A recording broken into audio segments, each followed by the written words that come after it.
is a 488 GTV.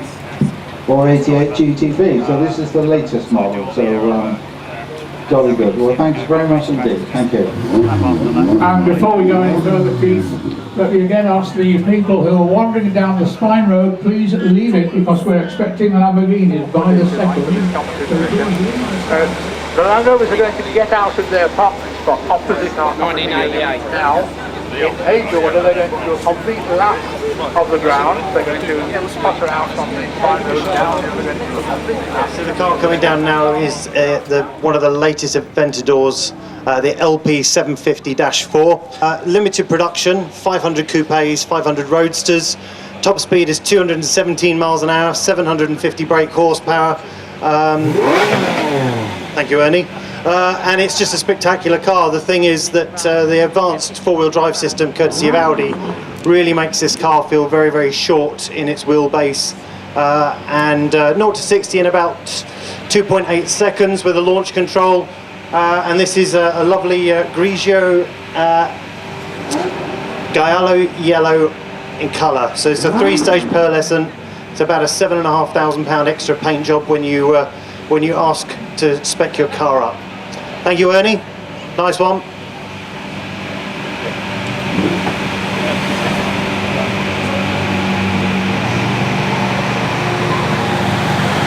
So this is a really special car. This is a 1988 half Lamborghini Countach QV. What's really special is that the side strakes you see on the car were actually the first thing that Horatio Pagani ever designed on a car. This car's just come back post-restoration, where it's been completely redone, stripped back down to bare metal, and then resprayed as it is. 455 brake horsepower in the 1980s, 0 to 60, 4.2 seconds. Tops out at about 185 miles an hour. And the beautiful thing, which I really love about this car, is that the two owners, Tadek and Werner Lipinski, actually use it. And I'm really pleased to say that after the total restoration, they chucked their bags in it and did 4,700 kilometers to Italy and back just to show it off. So it's just a spectacular example of the car.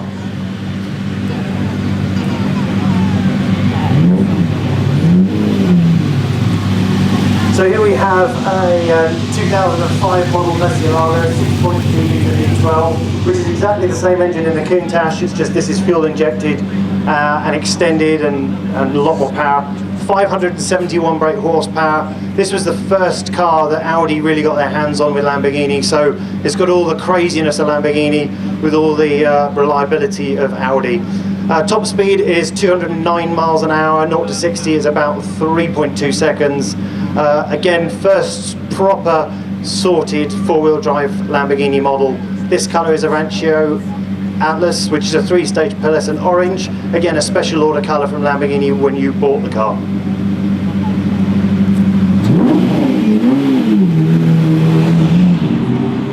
Now we have something really special. So this is the brand new Huracan Performante. 641 brake horsepower, four-wheel drive, stripped out version of the Huracan. And the thing that's really interesting about this is the aerodynamic work. So this is the very first car in the world which actually uses aerodynamic force from the front air dam and pushes it forward from the back wing through vents down the back wing and in front of the engine to actually create downforce depending on the steering wheel angle. Means that this car is the second fastest road production car around the Nürburgring with 6 minutes 48 seconds. So this is a really special car.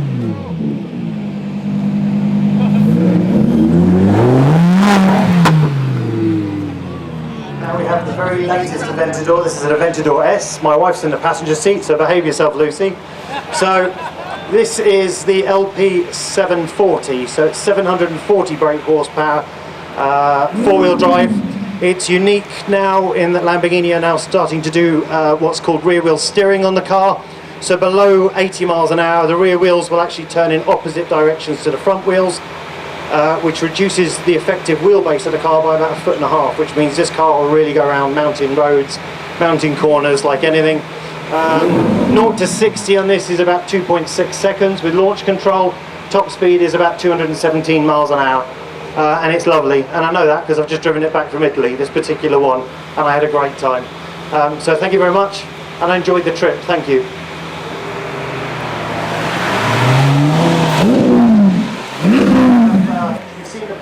Mante, the Huracan before Mante, which is the lightweight stripped out version of the Huracan. This is where the lightweight versions of the V10 model started. So this is a Mark 1 Gallardo Superleggera. Superleggera is super light in Italian. And the thing to remember when you're talking about super light cars is anything that's got 50 kilos lighter or 50 brake horsepower more is a significant step up from the standard car. This car is 70 kilos lighter and about 60-70 brake horsepower more than the standard car. So it really feels like a completely different car to the standard Gallardo. Quite raw, full of carbon, really light, very fast, about 206 miles an hour top speed, and this will do 0 to 60 in 3.2 seconds. Of course, we've got a massive rear wing on the back, the aerodynamics really work on this car.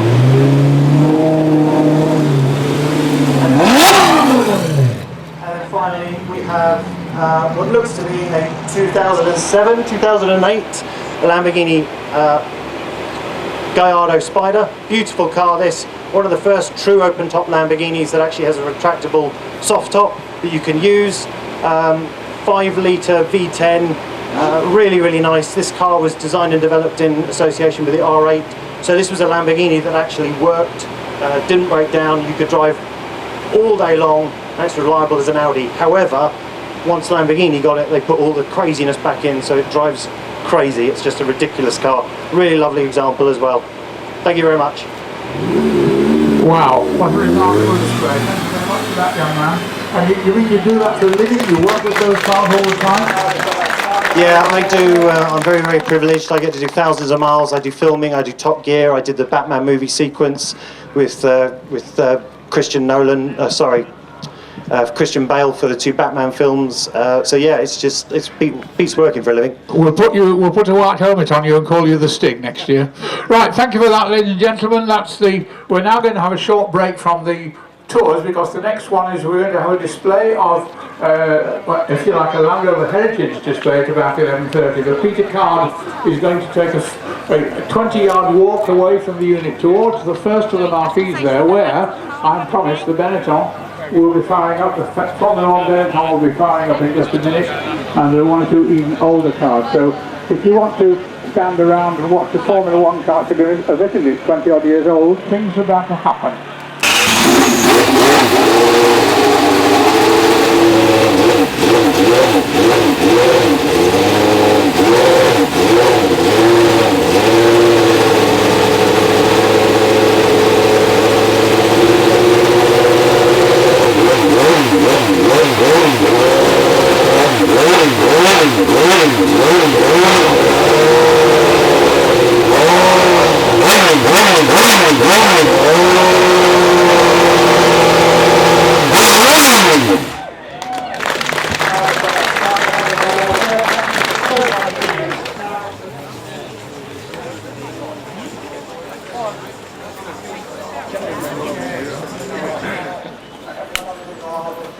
Thank you.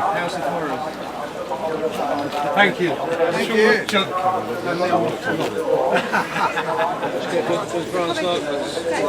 Yeah, no, downstairs just trying to get down over here. He's just down the road from us, so this is a car you won the Pirelli Classic in 1990. Yes, with Big Alec Poole with me. It's now been used in rallies by Mini Sport and doing terribly well. It's a great car, built by Alec Poole. It's got a Paddy Hopkirk number 3, I think. He built about 3 of those, then the recession came and the whole thing crashed. And he only sold 3 and I got 1. And it's lovely to have it. And it's got a history, and maybe my grandchildren will be interested in it. Have you got any memories of that marathon win? Well, it was very hard work, a lot of hill climbs, which the Mini doesn't particularly like. It's much better downhill than uphill. And we had very powerful MGs, and we beat Ron Gammons and Sterling Moss, may I say. I've got a photograph of the 3 cars together in Cortina, and we're in the middle, Alec and I, and we won it. And I mean, when you do sport, I suppose, professionally, and you stop. And I quit in 1970, but then I went back, and you're wondering how rusty you've got. And you certainly have got rusty, but we're still able to do it. I couldn't do it now, though, you know. I saw a chap here a little while ago by the name of Ron Krelling, Paddy. There was a very special year that you and Ron had, 1967, where you won the Acropolis, the Alpine and the Austrian Alpine, and just about everything else you were in the leaderboard with in the top 3 or so. What was it like that year? Well, the year I got married as well. I got married in June '67. Just done 51 years, and no, it was good. That was last year. I must have a good frame of mind. And Ron, dear Ron, was a wonderful co-driver because I mean, being a co-driver is like being married because you're saving money, so you're sharing bedrooms at night and all that. How did you feel when you won that Acropolis rally after the year before with that ridiculous penalty? Well, it was good because we were robbed the year before, and it was a big. I won't go back into that. Somebody took a photograph. And technicality, we should have won it 2 years, but so to go back and win it again, it was good. And the Acropolis rally wasn't particularly good for the Mini because it was very rough, and the Mini hadn't much ground clearance. And we had the Acropolis Club invited us back 50-year anniversary of the rally with all the old drivers again. That was a lovely event. Eric Carlson was there and all the previous winners. And that's the nice thing about this sport. And that is the car from Gaydon that's in the marquee, isn't it? It is, they got it out. Brian must have bribed somebody. Brian Culcheth, they're very good. They're very tight about letting it out. So you were fortunate the test failed in Brooklyn, but you couldn't get out. It was very embarrassing for you. Sorry about that, but we got that. So, Paddy, I'd like to be a passenger one day, please. Yes, certainly. So, is it an easy car to start? Yes, once the petrol is locked to the two carburetors, as nothing goes down, dance up and down, it's pretty much locked in the tires.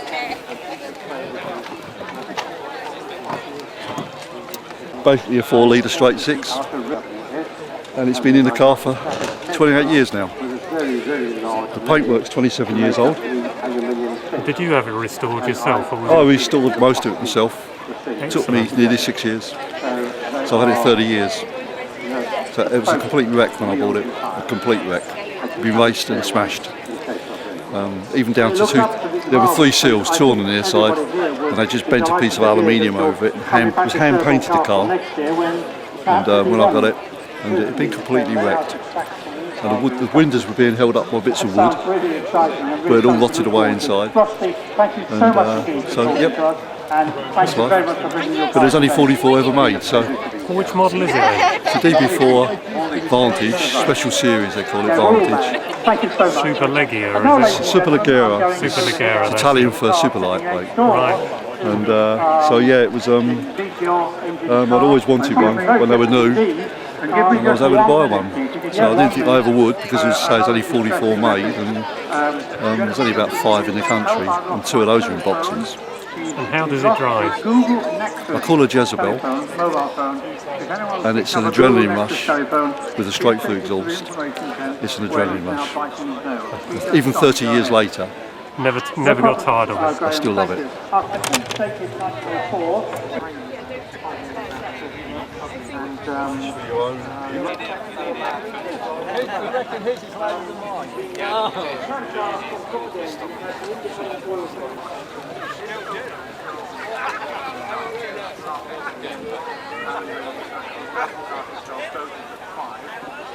So, if you want to go into Sherborne Castle, as I say, you don't submit right now. It takes about an hour and a half to go on the complete tour of all the, by the way, it's not free.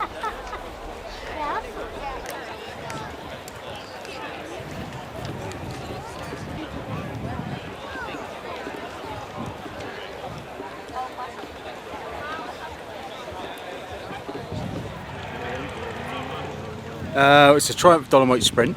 I bought it in 1992. It's when I passed all my exams for mechanic. I decided to treat myself. It underwent a full restoration. It took me about 8 years.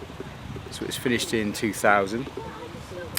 Ready for our wedding. It was our wedding car actually in 2001.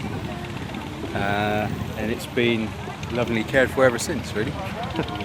And what attracted you to the Dolomite Sprint? Was it something you actively looked for, actually? It was. I had a 1500 before, the Dolomite 1500. I also had a special edition as well, so I've always liked the Dolomites. But I always wanted the Sprint, and when I passed all my exams, I decided to treat myself. Because it was the boys' toy back in the 80s, really. It was, but yeah. This was, God, it was 73, wasn't it, the first Dolomite Sprint? It was, yeah. It was quite a car in its day, yeah.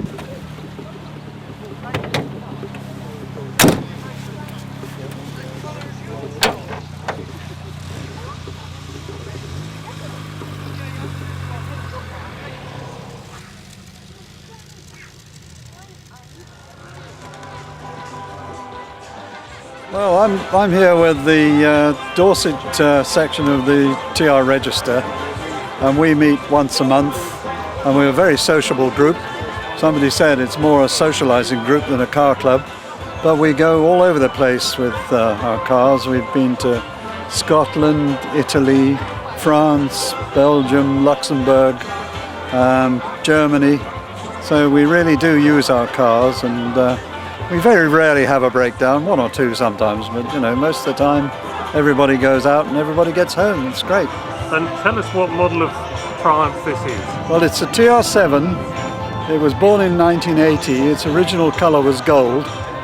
And 10 years later, this motorcycle traffic cop got hold of it, stripped it back to the bare metal, put a V8, Rover V8 in it, fitted a set of high compression pistons and a high lift camshaft and a Holly carburettor, and over the course of the next 4 years he turned it into quite a hot ship. Poly bushes and lowered suspension and all that sort of thing. And that looks like a Viper body kit. It is a Viper body kit, yes, Yeah, yes, very you nice. put that on, yeah. And the colour is Ford Radiant Red, would you believe? Well, it looks the part, doesn't it? Yeah, it does, yeah. Did you tell me how long you've had it? I've had it nearly 17 years. I bought it in 2001, the end of 2001. I'd retired and I wanted a TR3, but my wife vetoed that. I bought this as a stopgap and I've still got it because it's such a nice car. They're so comfortable, aren't they? Yeah. That's what a lot of people don't realise. Comfortable, fast, holds the road, it's beautiful. Yeah. Standard seats is the vital aspect, isn't it? Yeah, it's got standard seats, but they're leather covered.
is Paddy Hopkirk. Now this, I want a huge round of applause for Paddy. Oh yes, oh yes. Paddy Hopkirk, winner of the Monte Carlo Rally in 1964, winner of 70 of the rallies. The actual car, well, this was built by Alex Poole, but this is the car that won the Pirelli Marathon. This won the Pirelli Marathon, but in 1991. But nevertheless, this is about as much like the car you won on the Monte in. No, it's much more powerful, I'd say. The Monte was much nearer, back in '64 was much nearer the car that you get out of the showroom. This is quite a quick car, I'd say. And Alex Poole was my co-driver, and we went back in by it was so good, and we even beat Sterling Moore. Oh, show off. Listen, off you go then, Paddy. I'll talk to you again in a little while. Paddy Hopkirk, ladies and gentlemen. Next is the man who organised the whole of this tour, all the way from North Devon, good friend of mine, a very real motor car, London Sydney Marathon, London Mexico Marathon. Brian Culcheth, Brian, we haven't got much time to talk about, and say welcome, and you've done a great job again. Yes, and we'll have a session in Martin, 2:30, having finished the World Cup rally, and so did I, so we'll talk about it all day. Very good. I'll see you at 2:30. Well, Brian, you're going to stay with me now. This has got to be pushed through. I see two looking familiar cars which I have not involved. I was not involved in. Ryan trying to undersort at the time. We were very much involved in this. Neil Remington is the man who now keeps the flame going. Still competitive, as you back it turn. Yes, it is.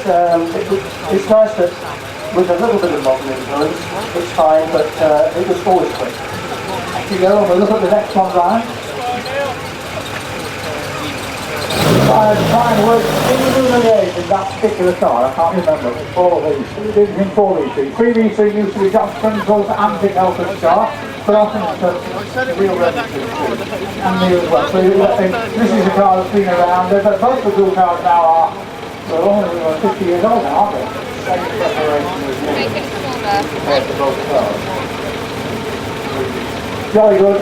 2.2 litres, 140 horsepower. Right, that's what you have.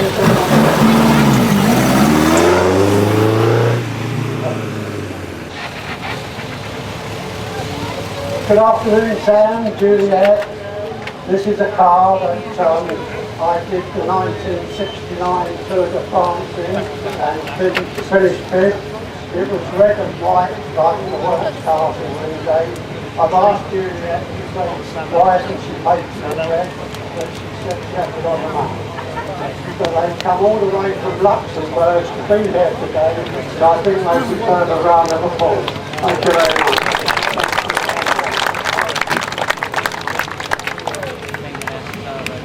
Well done, Brian. The trouble is they change colour, don't they? They change colour, don't they?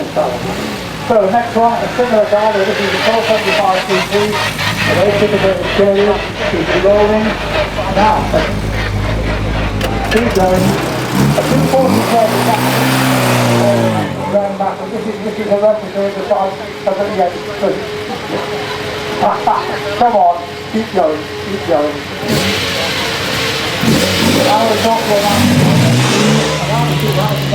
This was a car, a native car that was a very good, what we call a Group 1 car of the period. Is it still used in Classic Motorsport? Yeah, it was running 2 weeks ago. Does that mean you don't track it very often? Yeah, we did something, but it's not 7 or so. You don't tell anyone, make it keep it looking as good as it does. Thank you. I think it's fine. Did you ever rally in a big yourself? No. Keep going on the music now then. You say Allard, what the hell? 1952, an Allard saloon of this type won the Monte Carlo Rally in 1952. So we just have to say, well, pity there isn't a saloon here, but can you reason an difference between the Monte and a car like this? Yeah. That's why a one-word answer, but could you have done it the way that Sydney Allard did? No, but Sydney Allard was my grandmother's first cousin as well, so I'm very well. Very proud of it, and so you should be. And Allard is the type that won the Monte Carlo Rally in 1952. Well done, thank you, dear. I think I've got more than one entry in, has it, Brian? One in the front, one in the back. There's an elephant joke in there somewhere. What's in this car? It's two Cooper S engines, one in the front, one in the back. Should have been developed by BMC. They've been 15 years ahead of the Audi Quattro they did. But they abandoned it, and then two cars were built by ex-BMC employees. This is one. The other one is just spent the last 20 years in America, being owned by Wayne Perini. And it's now been purchased by the guy who owns this one, and it's halfway back across the Atlantic, so it's going to be back in the UK. Thank you for that. The only difference here, by the way, is that the two engines, that they're not connected, they're separate. So in other words, there's no prop shaft between them. Thank you for that.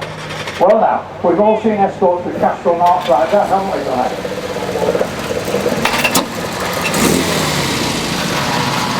Now that registration number looks quite familiar to me, right?